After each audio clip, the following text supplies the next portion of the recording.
mulher prostrada em adoração chama mais a atenção de Jesus do que uma multidão lhe apertando? Será que tem alguém aqui que entrou para adorar sem interesse nenhum, simplesmente pelo fato de estar na presença? Abra a tua boca, exalte, bendiga, fala o Todo-Poderoso. Eu profetizo sobre a sua vida que coisas surpreendentes acontecerão dentro deste ano. Deus fará você conquistar grandes coisas, extraordinárias, surpreendentes.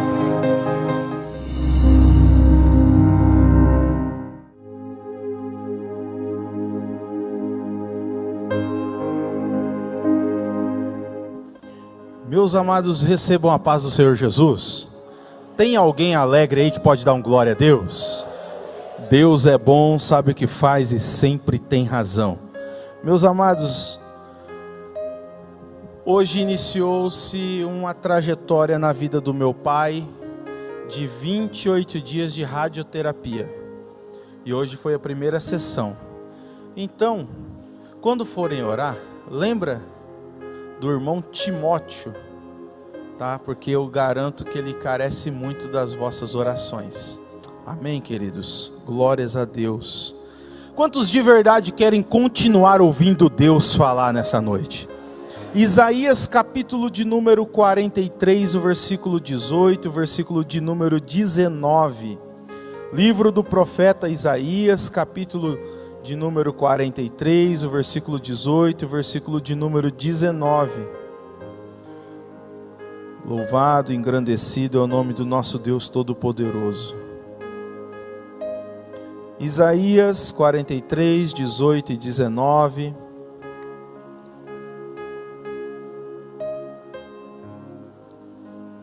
Diz assim a palavra do Senhor: não vos lembreis das coisas passadas, nem considereis as antigas. Eis que faço coisa nova, que está saindo à luz. Porventura não percebeis? Eis que porei um caminho no deserto e rios no ermo.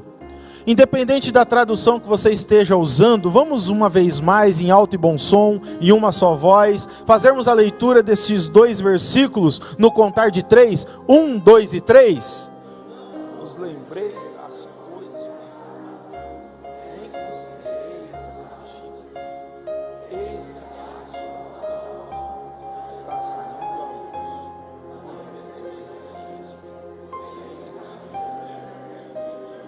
Aleluia! Meus amados e queridos, profeta é uma palavra que vem do original grego, que significa dizer, falar e anunciar. Profeta no original hebraico é nabi e significa aquele que fala por meio de outro. Na nossa Bíblia nós temos profetas canônicos e profetas não canônicos. É interessante que são conhecidos por profetas não canônicos todos aqueles que exerceram o ministério profético, mas eles não registraram as suas profecias. Como por exemplo, Moisés foi profeta, Elias foi profeta. Falaram de Elias, mas Elias não registrou nenhuma das suas profecias.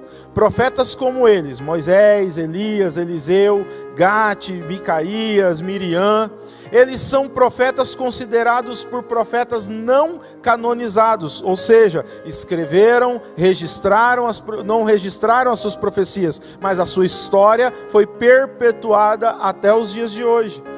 Exerceram esses ministérios, e é interessante que foram ministérios abençoados, ministérios profundos e profíncos, porém não registraram as suas profecias. Nós temos na nossa Bíblia conhecidos por profetas canônicos, alguns chamados desses 12 chamados de profetas menores. Eles têm esse nome simplesmente porque eles registraram suas profecias, eles escreveram tudo, porém o seu período de tempo do seu ministério profético teve um período mais curto de tempo, e os seus livros têm menos números de capítulos. Na nossa Bíblia nós temos também profetas conhecidos como profetas maiores, que são Isaías, Jeremias, Ezequiel e Daniel. O livro de Daniel, ele contém 12 capítulos e ele adentra dentro dos profetas maiores, dado a sua importância, a sua envergadura, porque ele é de ordem escatológica, então ele enquadra por conta das suas profundezas, das suas profecias. Dentre os profetas maiores, nós temos o profeta Isaías encabeçando o primeiro lugar. É interessante que o livro do profeta Isaías, ele é verdadeiramente quem escreveu este livro, e ele escreve no ano 700 a 680 a.C., com um tema muito interessante: o juízo e a salvação. Estatisticamente falando, o livro do profeta Isaías é o 23º livro da Bíblia Sagrada. Ele contém 1270 versículos, acompanhado de 66 capítulos. O livro do profeta Isaías, ele é interessante porque ele é considerado pelos estudiosos uma mini Bíblia, porque ele tem 39 capítulos divididos, contando de história, e depois do capítulo 40 ao capítulo 66, resultando em 27 capítulos falando de ordem profética. Esse livro, ele é muito importante porque ele é considerado o livro do profeta messiânico, a quem aponta Jesus na sua natureza, na sua forma humana, de uma forma que explícita. Tanto Isaías como os outros profetas falaram de Jesus, porém ele fala de uma forma especial. Esse livro, ele é interessante porque ele começa a gente observar na sua parte histórica, os 5 primeiros capítulos, Isaías ele tendo uma experiência diferente com Deus, aonde ele aponta o erro das nações, mas no capítulo 6, tendo um encontro com Deus, ele então diz: no ano em que morreu o rei Uzias, eu vi o Senhor assentado sobre um alto e sublime trono. Aí ele não olha mais para as nações, mas ele olha para dentro de si, e ele diz: ai de mim que vou perecendo, pois sou um homem de lábios impuros, que habito no meio de um povo de impuros lábios. E o milagre de Deus acontece na vida de Isaías, e o seu ministério doravante, ele tem uma visão diferente, uma imersão diferente de tudo aquilo dentro das revelações que Deus tem preparado para ele. O capítulo de número 43 é uma mensagem destinada à nação de Israel. No ano 605 a.C., o rei Nabucodonosor invadiu Jerusalém e levou os filhos de Israel para o cativeiro babilônico. Esta leva é uma da primeira das 3 levas. No ano 605, Nabucodonosor leva 1 milhão de jovens doutos, sábios, belos, formosos para a Babilônia. No ano 597, ele leva então 10.000 dos judeus, juntamente estavam com eles Ezequiel, o profeta Ezequiel. A última leva no ano 586, deixando apenas alguns pobres judeus lavrando a terra, para que ela não ficasse morta. Deus usa o profeta Jeremias no capítulo 5, versículo 11, para dizer que levaria o povo de Israel para a Babilônia, para ficarem ali 70 anos no período de escravidão. Isaías então profetiza uma palavra de consolo sobre Israel, que estava desviado dos caminhos do Senhor. O profeta Isaías, ele revela e mostra a ação de Deus diante da situação que vivia a nação de Israel, porque a nação de Israel enveredou-se pelo caminho da desobediência. Israel começou então a atrofiar-se espiritualmente, começou a adoecer espiritualmente. Então Deus entra com providência, trazendo então um período de cativeiro que durou 70 anos. Deus então usa o profeta Isaías para confortar o povo que seria levado para o cativeiro, dizendo para eles que o cativeiro não é o fim da história de cada um deles. Isaías foi usado por Deus, boca de Deus na terra, para dizer à nação de Israel: a história da vida de vocês não acabará no meio da dificuldade. O problema, a adversidade não é o fim da história de vocês, é profético para a tua vida. Você pode dizer para quem está do teu lado: a tua história não vai terminar não. A epígrafe da leitura que nós lemos nos diz: só Deus resgata Israel. Se nós lermos o capítulo 45, nós vamos ver Deus usando o profeta Isaías para dizer que Ciro, o Medo, faria uma aliança com os persas e venceria a Babilônia, dando carta magna para Israel voltar da Babilônia e ocupar novamente a cidade de Jerusalém e a nação de Judá. Neste capítulo nós lemos e vemos Deus falando sobre 3 promessas para os seus filhos que estavam dentro do cativeiro, que iriam para o cativeiro babilônico. E a primeira promessa que nós vemos e está registrado na palavra de Deus é Deus dizendo: eis que vos faço uma coisa nova no meio de vós. Quando Deus estava falando com Israel que faria uma coisa nova, Deus estava dizendo: Israel, o seu cativeiro não é o fim. Israel, a vida de vocês está sobre as minhas mãos. Israel, quem escreve a história da vida de vocês sou eu, o eu sou, o Jeová Jiré, o Deus da providência. Israel, quem cuida de vocês nos mínimos detalhes, sou eu, o Jeová El Shaddai, o Deus Todo-Poderoso, o Jeová Rafá, o Deus que te sara, o Jeová Sabaote, o Senhor Todo-Poderoso, o Senhor dos exércitos. Israel, quem cuida de vocês sou eu, então não tema passar por dificuldades. E eu profetizo sobre a tua vida nessa noite, que ainda que você esteja enfrentando dias difíceis, ainda que você esteja passando por dificuldades, Deus está dizendo para ti nesta noite: estou cuidando dos mínimos detalhes na tua vida, porque sou eu quem escrevo a tua história, estou eu fazendo uma nova história sobre a tua vida. Só quem recebe o peso dessa palavra, adore a Deus nesta noite. Deus estava dizendo para Israel: estou eu fazendo algo diferente. Porque a nação de Israel começou a pensar, ouvindo a profecia, ouvindo a voz de Deus: então creio que Deus levantará um novo libertador para nós. Então creio que Deus vai fazer o mar abrir de novo.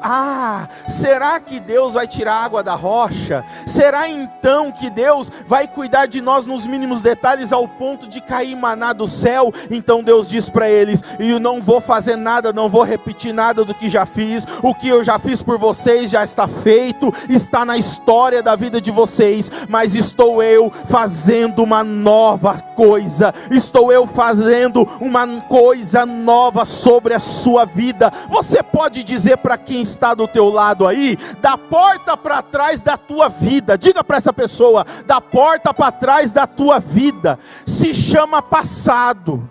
A partir de agora, Deus começa a escrever uma nova história. Aponta o dedo de profeta e diz: Deus está fazendo uma coisa nova sobre a tua vida. Ele vai fazer uma coisa nova sobre a sua vida. Então, querido, alegra a tua alma. Quem sabe o dia foi difícil, sol causticante, dias difíceis estamos vivendo, tempos de pandemia, povo assombrado, assustado, mas eu sou profeta de Deus para dizer para a tua vida: 2020 não acabou. Deus tem surpresas, coisas novas sobre a tua vida. Só quem crê, adore o Deus Todo-Poderoso nessa noite. Mateus capítulo 28, Maria vai correndo e chega até então onde estava o sepulcro. E quando ela chega no sepulcro, ela vê a pedra removida e um anjo assentado sobre a pedra. E Maria olha para dentro do sepulcro e não tem nada, ela não consegue ver ninguém.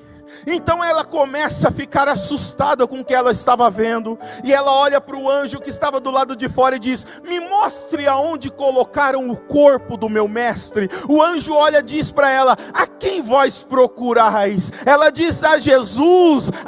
Jesus de Nazaré, ele não está mais aqui, porque ele já ressuscitou. ressuscitou. Maria, ela estava com a notícia de sexta-feira, notícia de cruz, de açoite, de sangue, de morte, mas já era manhã de domingo, já faziam 3 dias que Jesus havia sido sepultado. Então o anjo lhe disse uma coisa nova: Jesus Cristo ressuscitou, venceu a morte, e hoje Ele está entre nós.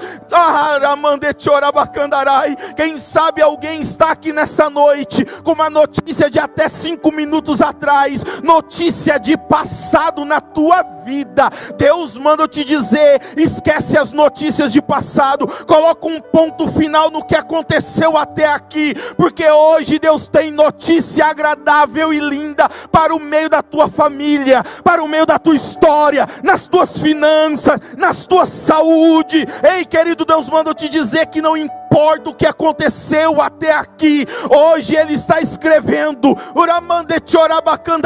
Ele está virando a página da história, a página do livro da tua vida, está escrevendo uma nova história e está te dizendo: eu sou o teu Deus que tem cuidado de você, eu tenho cuidado da tua família, eu tenho cuidado dos teus. Sabe por que você está aqui?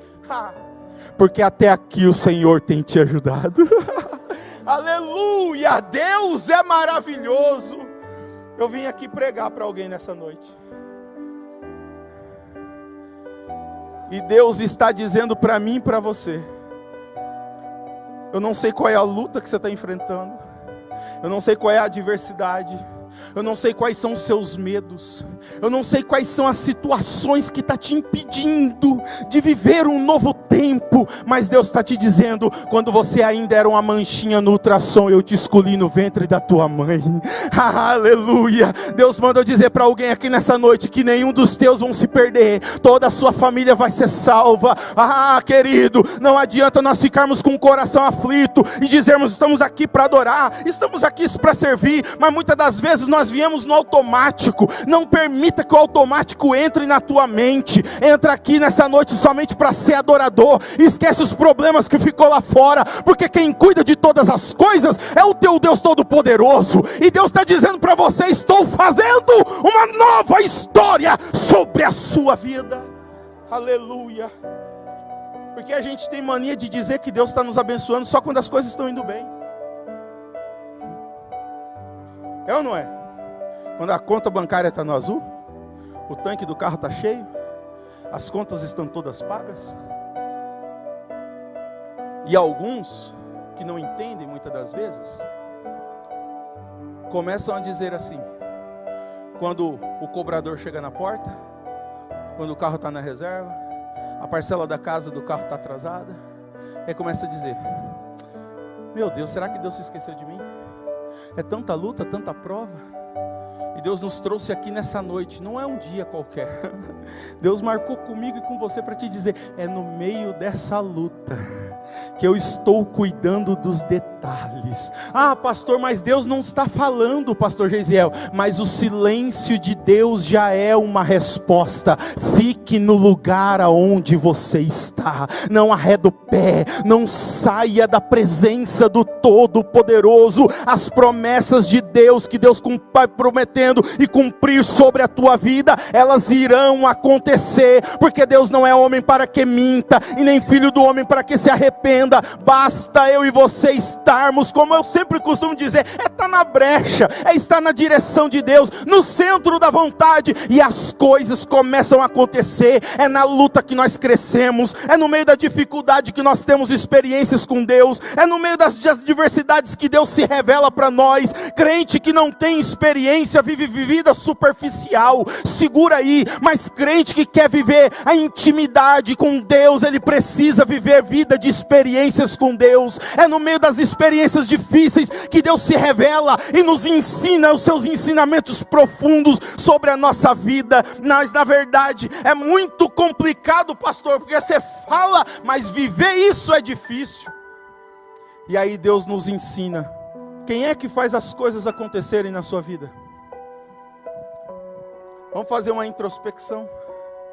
Volta a 10 anos atrás, a 15 anos atrás, talvez para alguns 20 anos atrás, aonde você estava e aonde você está hoje. Quantos de nós sabemos e conhecendo a nossa história, sabemos que nem merecíamos estar aqui neste ambiente, mas Deus permitiu estarmos aqui para mostrar a tão grande misericórdia dele sobre as nossas vidas. E às vezes nós queremos transferir as responsabilidades, mas eu costumo dizer, salvação é individual, e vida com Deus também é individual, porque a gente tem uma mania de dizer, apóstolo, ora por mim, pastor, ora por mim, mas eu mesmo, quantos estão me entendendo? Diga amém. Aí a gente começa a dizer, é porque o fulano isso, porque minha esposa, porque meu filho, porque meu trabalho. Querido, Deus está nos trazendo uma reflexão nessa noite para dizer para mim e para você, o relacionamento que eu procuro ter contigo, é necessário que você dê o primeiro passo. Tiago 4,8 diz, chegai-vos a Deus e Ele se chegará a vós. Só vamos sair da superficialidade e entrarmos num nível de relacionamento profundo e entendermos os propósitos de Deus, quando nós começarmos a andar em intimidade profunda com Deus. Romanos 8:28 diz que todas as coisas cooperam para o bem daqueles que amam a Deus. Então, querido, deixa eu dizer para você nessa noite profeticamente, você não está sozinho. No meio dessa luta, da adversidade que você possa estar vivendo, você não está sozinho. E o Salmo 30 verso 5 diz que o choro pode durar uma noite inteira, mas a alegria vem pela manhã. Deus está cuidando da tua casa, Deus não te deixa sozinho. Pastor, é verdade, Deus não me deixa sozinho. Salmo 121,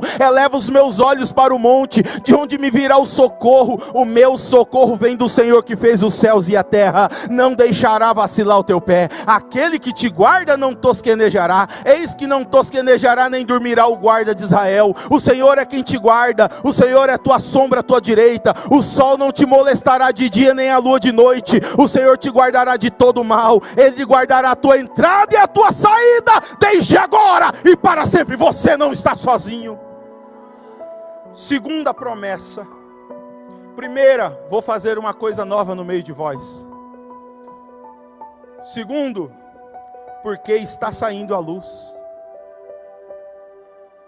Deus chamou Israel para ser o seu candeeiro. Deus chamou Israel para resplandecer as nações vizinhas.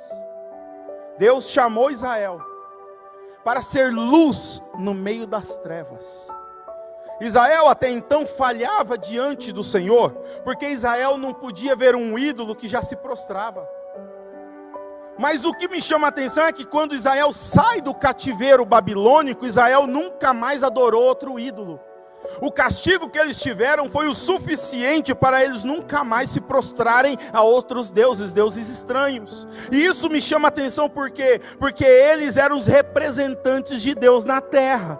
Eles eram o candeeiro do Deus vivo. Eles eram aqueles que atraíam as boas novas às nações pagãs, aqueles que foram levantados para fazer a diferença. E eles agora estavam no cativeiro babilônico, ou seja, a sua luz foi ofuscada, a sua luz foi apagada, a lâmpada de Deus agora estava sendo apagada. Eles estavam em uma posição de humilhação, de vexação, de derrota. E a Bíblia fala que quando Deus faz essa promessa, estou fazendo sair a minha luz. Ele estava dizendo para Israel que eles seriam novamente o seu representante. É mais ou menos assim, estou eu colocando vocês à prova. 1 de Pedro 1,7 diz, para que a prova da vossa fé, muito mais preciosa que o ouro que perece e é provado pelo fogo, se ache em louvor. Agora Deus utiliza o momento de prova para demonstrar quem verdadeiramente é, porque é nessa hora que nós mostramos quem verdadeiramente somos. 1 Coríntios 10:23 diz, não veio tentação sobre vós senão humana, mas fiel é Deus, que não vos deixará tentar acima do que podeis, antes mas com a tentação dará também o escape, para que possais suportar. Ou seja, toda prova, toda luta, toda adversidade, ela tem um ponto final. Deserto não é lugar de morada, mas é lugar de passagem. Talvez tenha alguém que não está entendendo, porque não está vendo luz no fim do túnel. Salmo 119, versículo 105 diz: lâmpada para os meus pés é a tua palavra e luz para os meus caminhos. Deus estava dizendo: vou fazer sair a minha luz. Deus estava dizendo: Israel, hoje você está prostrado, mas amanhã eu vou fazer você brilhar novamente. Eu vou acender novamente a minha lâmpada, Israel. Eu vou fazer de você um ponto de referencial. Ei, querido, é profético para a tua vida. Deus vai tirar muita gente do escuro. Deus vai tirar alguém aqui do anonimato. Deus vai te resplandecer para que todos vejam que é Deus sobre a tua vida. Ei, querido, é profético. Deus vai surpreender gente aqui no meio da tua família, lá no teu trabalho, até mesmo dentro da igreja. Vão olhar e vão dizer: mas não era aquele irmão que não sabia falar? Agora já está pregando a palavra. Não conseguia tocar, mas agora está sendo instrumento nas mãos de Deus. Ei, querido, não conseguia sair do lugar, agora já é um evangelista e está pregando a palavra de Deus por onde passa. Deus é Deus de coisas surpreendentes, e muitas luzes que possam estar sendo ofuscadas pela timidez, pela fragilidade do dia a dia, de achar que não é capaz. Deus está dizendo: eu vou levantar luzes no meio do meu povo para fazer a diferença. Nós somos a luz do mundo, e é isso que é interessante. Ser luz aqui dentro é fácil. Deus nos chamou para ser luz lá no trabalho. Deus nos chamou para ser luz lá na faculdade. Deus nos chamou para ser luz lá entre os nossos vizinhos. Vamos um pouquinho mais além. Deus nos chamou para ser luz no trânsito. Quando a seta não pisca na frente. Deus nos chamou para ser luz, ao ponto de alguém olhar para mim e para você e dizer: como é que pode aquele homem, aquela mulher, no meio de tanta luta, tanta prova, tanta escassez, tantas situações difíceis, não para de adorar? Eu quero o Deus daquela mulher, eu quero o Deus daquele homem, porque a vida daquela mulher tem algo, aquele homem tem um brilho de... Quem já ouviu essa frase? Alguém olhar no trabalho, um ateu, alguém que não quer nem saber de Deus, e alguém dizer assim: ei, você tem um brilho diferente. Sabe o que é isso? É a luz do Espírito Santo sobre a tua vida. Deus está fazendo acender a sua luz no meio das trevas. Aleluia. Seja profeta de Deus aí para quem está do teu lado, vai. Diga para essa pessoa aí: o melhor de Deus está por vir ainda. Pastor, Deus tem coisas novas? Tem. É aquela frase: quem te viu chorando vai te ver sorrindo. Deus está consolando corações aqui nessa noite. E está dizendo para alguém aqui: acalma, calma, calma, calma. Porque nós olhamos para a palavra de Deus e nós olhamos a história de tantas pessoas. Abraão espera 25 anos para ser o pai da promessa. Há quanto tempo você está esperando? 6 meses? 1 ano? Já está querendo desistir? Já está esmorecendo? Caleb esperou 45 anos. É pior, pastor, para. Olha a história do menino José. Jogaram na cisterna. Venderam ele por 20 moedas de prata. Foi levado para o Egito como escravo. A gente não tem dimensão do que é ser vendido como escravo. O comprador olha os dentes, olha o corpo físico, olha para ver se tem saúde, olha para ver se tem força, porque quanto mais saúde, mais força, mais preço valia. Foi caluniado, foi acusado de estupro, foi jogado numa prisão. Quando ele pensava que nada iria acontecer na vida dele, Deus olha para ele e fala: agora é hora de eu cumprir minhas promessas na vida dele. Talvez tenha alguém aqui pensando em parar, pensando em desistir. Chega, até hoje eu caminhei tanto, até aqui. Eu andei tanto, fiz tantas coisas, mas até agora nada aconteceu. E Deus está dizendo para você, é no momento de dificuldade, quando parece que nada irá acontecer, é nesse momento que Deus entra com a providência sobre as nossas vidas. Por quê, pastor Geisiel? O que você está querendo dizer? Porque é assim que Deus faz.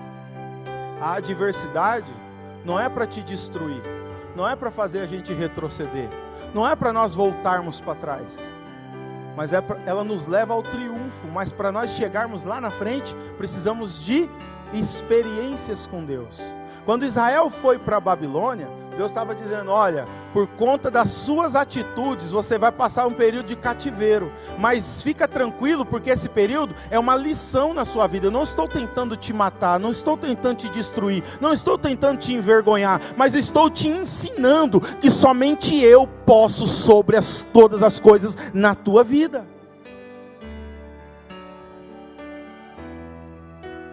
Às vezes, talvez tenha alguém que está no escuro para alguma necessidade em alguma área da sua vida. Pastor, tem uma causa na justiça que já está se arrastando há anos. O advogado já disse, era para ter ganhado, mas não sei porque ainda não deu certo. E hoje eu quero dizer para você, consolando teu coração, acalma, porque Deus está no controle de todas as coisas. Terceira promessa. Eis que vos faço uma coisa nova.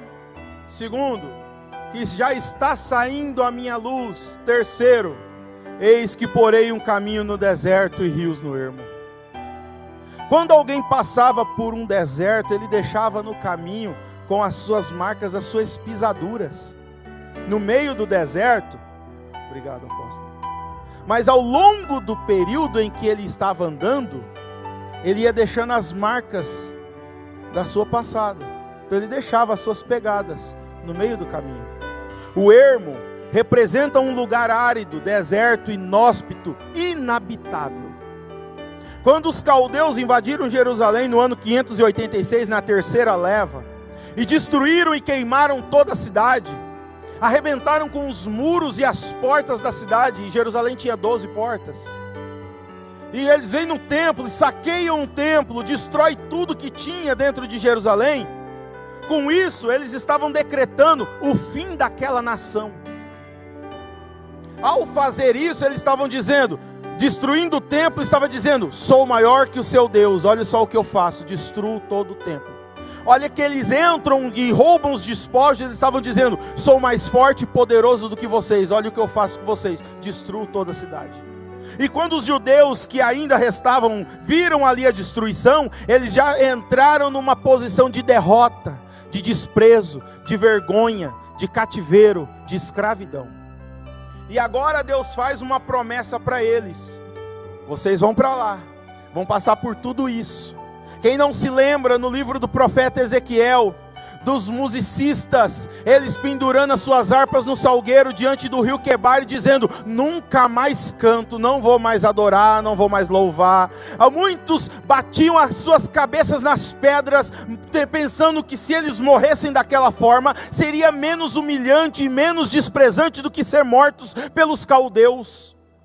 E agora Deus faz uma promessa, eis que porei caminho no deserto e rios no ermo. Ou seja, Deus estava dizendo, Israel, eu vou fazer daquele lugar destruído, vazio, desabitado, inabitável, num lugar de bênção, de alegria, de vitória. Ei Israel, os teus inimigos passarão, mas eles vão passar, mas isso daí não é o fim da sua caminhada não. Eu vou fazer um caminho aonde não tem caminho, para te garantir a tua vitória. É profético para a tua vida. Talvez você não está vendo porta, talvez a porta que você acha que pode abrir, ela nem exista, mas Deus é um Deus que abre porta aonde não tem porta. Deus faz caminho aonde não existe caminho. Quem sabe você está preocupado como será o seu dia de amanhã, mas Deus está dizendo para você, alegra a tua alma, acalma o teu coração, porque eu vou fazer uma nova história sobre a tua vida, e vou fazer caminho aonde não existe caminho. caminho, se for preciso,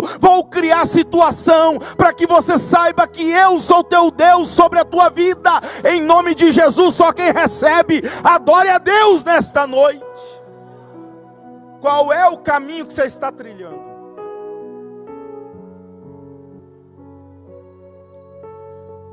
O caminho que você está trilhando é um caminho que está deixando marcas por onde passa? Ou o caminho que estamos trilhando é um caminho sem marcas a serem seguidas? O caminho que nós estamos trilhando é um caminho que tem um rumo, um norte, um foco, um objetivo?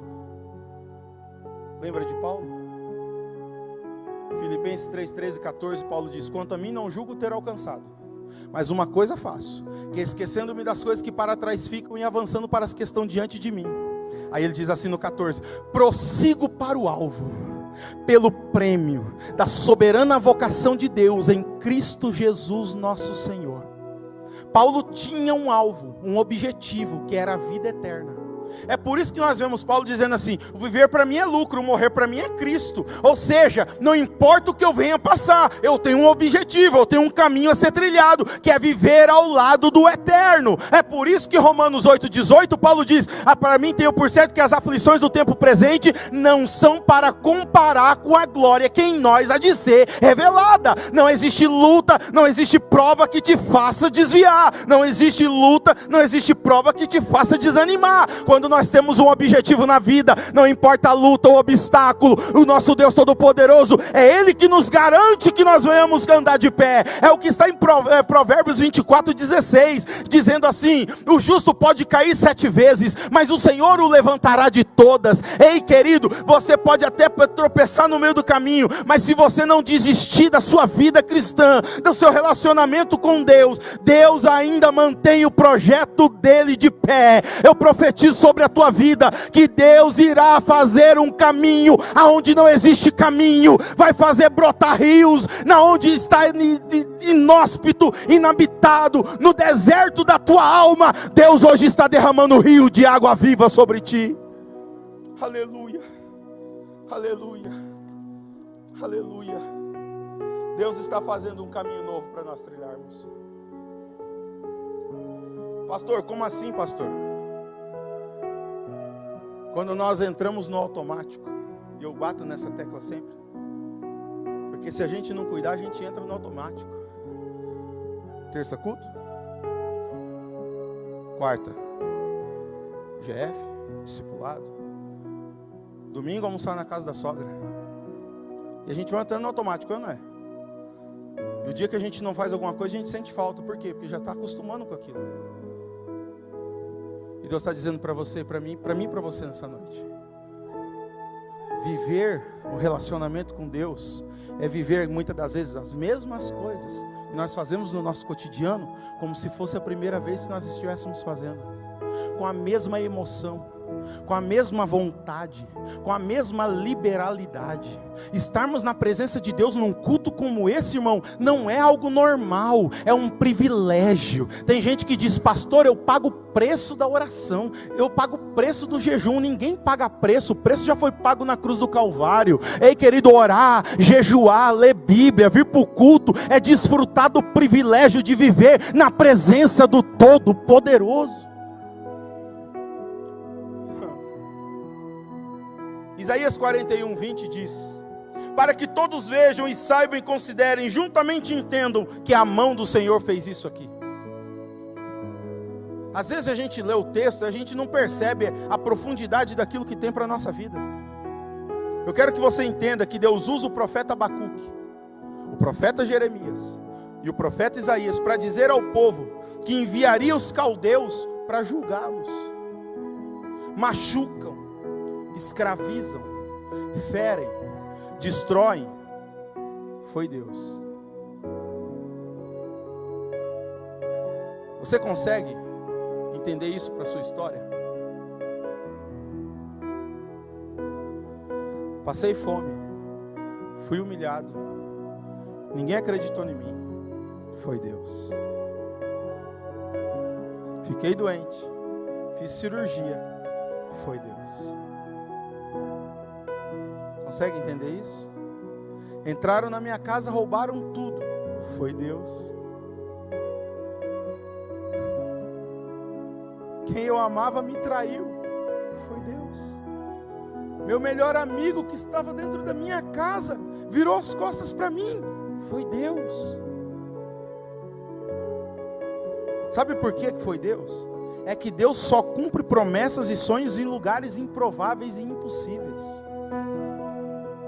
Cidade destruída, saqueada, povo escravizado, e quando todos pensavam que era o fim da nação de Israel, aí Deus diz: agora é hora de eu cumprir as minhas promessas no meio do meu povo. Eu vou te explicar para você entender, e você dá um glória a Deus bem forte no final. Cada vez que o diabo tentar te puxar para trás, cada vez que o inimigo tentar te fazer retroceder, voltar para aquilo que você foi um dia, quando você menos esperar, Deus olha e fala assim: solta!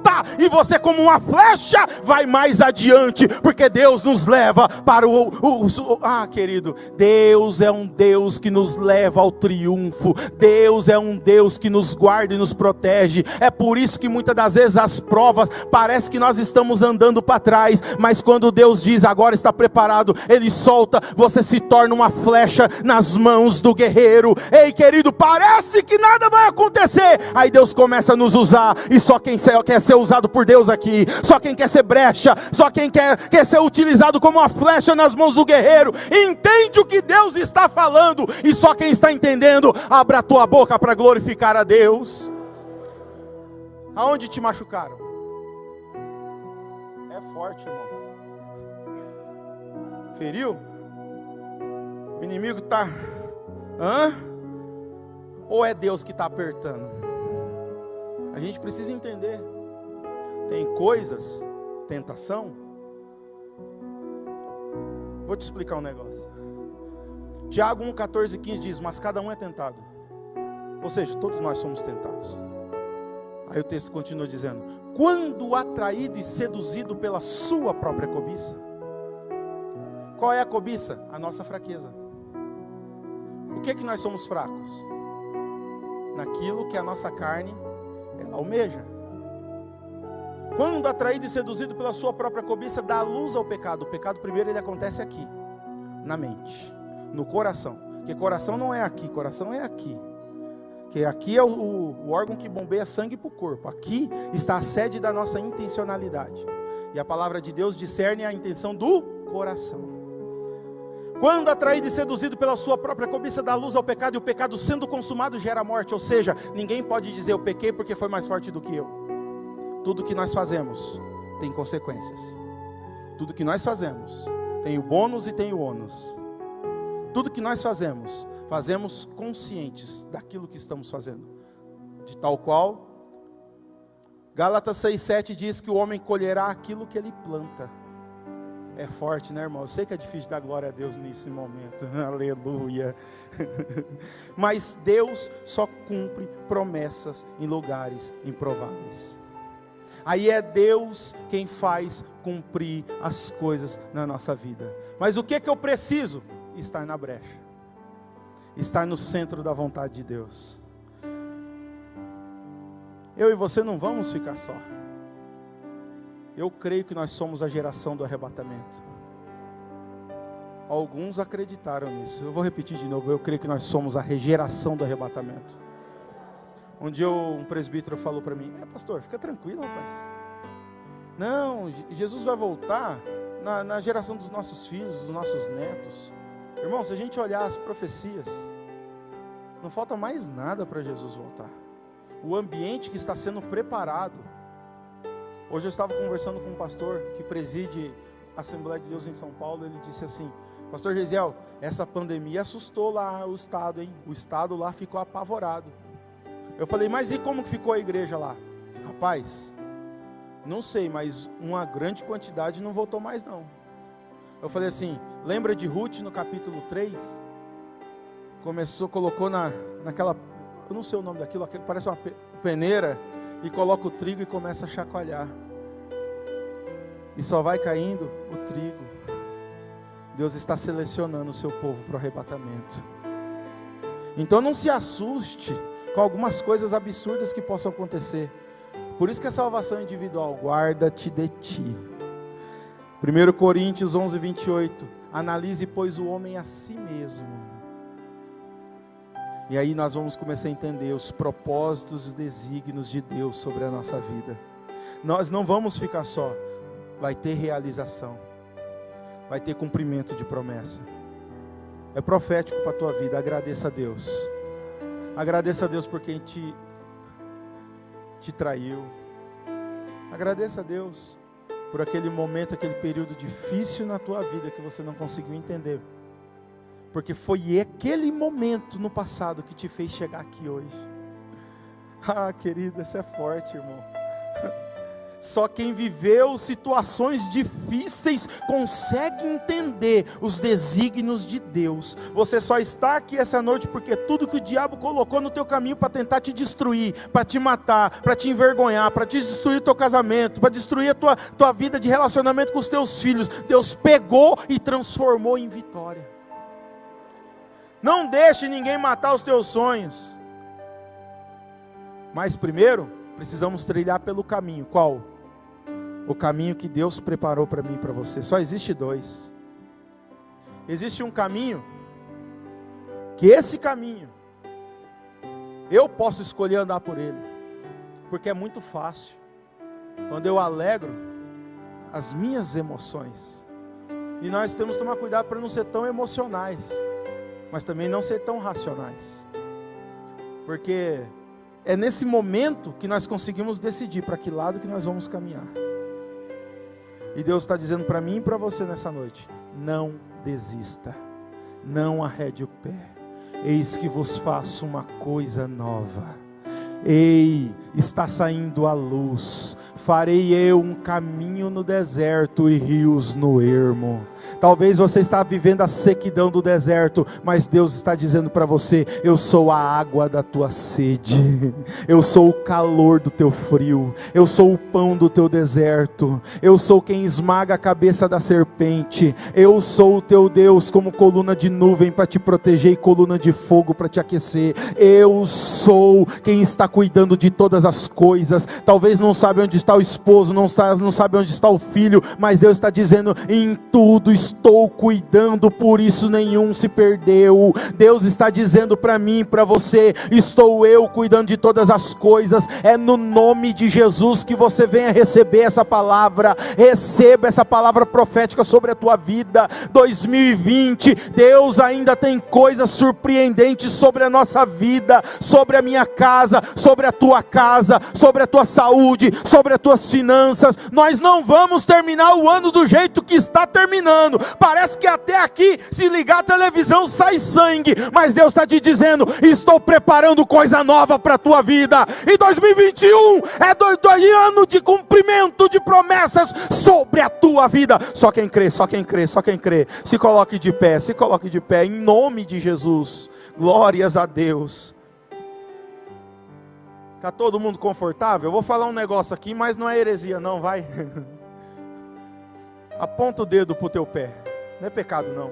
Aponta o dedo para o teu pé. Agora dá uma olhadinha para o teu irmão com o dedo apontado para o pé e fala para ele assim: está vendo esse pé aqui? Este pé aqui tem promessa de Deus. Onde Deus disse que esse pé vai entrar, ele vai entrar. Ninguém vai segurar o que Deus me prometeu. Aleluia, só quem pode adorar, exaltar e bendizer o nome do Todo-Poderoso. Ei querido, aleluia, renda graças, louvores, glórias, porque Ele merece. A Ele a honra, a Ele a glória, a Ele o louvor. Ministério de louvor vai louvar a Deus, aleluia. E nós vamos adorar a Deus. Quantos aí está disposto, ainda tem coragem para dar glória a Deus? Vamos adorar a Deus nessa noite. Feche os teus olhos. Diga para Ele: Senhor, eu creio. Eu acredito nas suas promessas. Diga para Ele: Senhor, eu ainda não estou vendo algumas coisas acontecerem, mas eu creio no milagre sobre a minha vida. Aleluia, glória a Deus. Exaltado é o nome do Senhor. Diga para Ele o quanto você o ama. Agradeça pelo momento especial que Ele te marcou nessa noite, de estar na presença dEle. Aleluia. Exaltado é o teu nome, Jesus. Glórias a teu nome.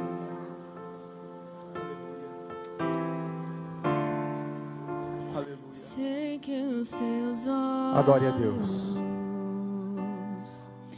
sempre atentos, permanecem em mim.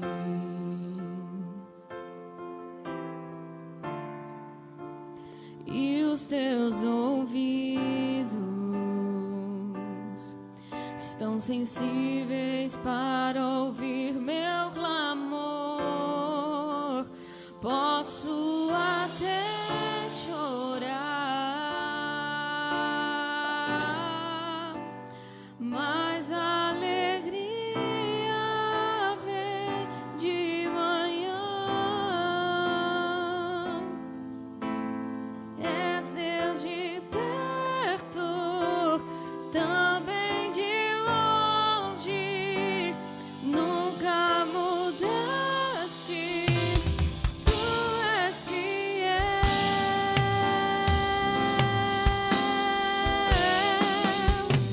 Deus de aliança, Deus de promessas, Deus que não é homem pra mentir. Tudo pode passar, tudo pode mudar, mas tua palavra vai se cumprir. Sei que os teus olhos, sei que os teus olhos, sempre atentos, permanecem em mim.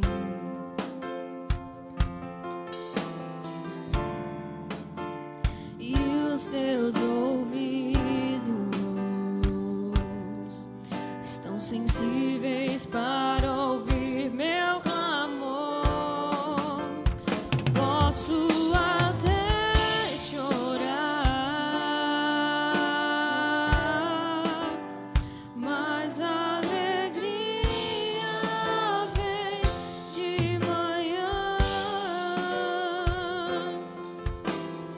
És Deus de perto, também de longe, nunca mudaste. Toda a igreja agora adorando o nome do Senhor. És fiel. Aleluia. Adore a Deus nesse momento. Deus é fiel. Deus de aliança.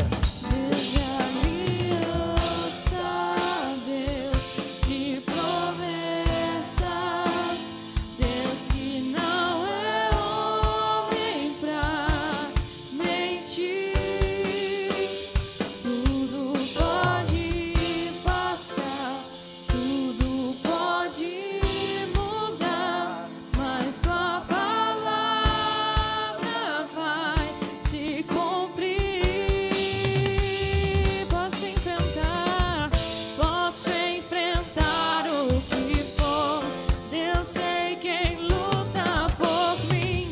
Seus planos não podem ser frustrados. Minha esperança está nas mãos do grande eu sou. Meus olhos vão ver o impossível acontecer.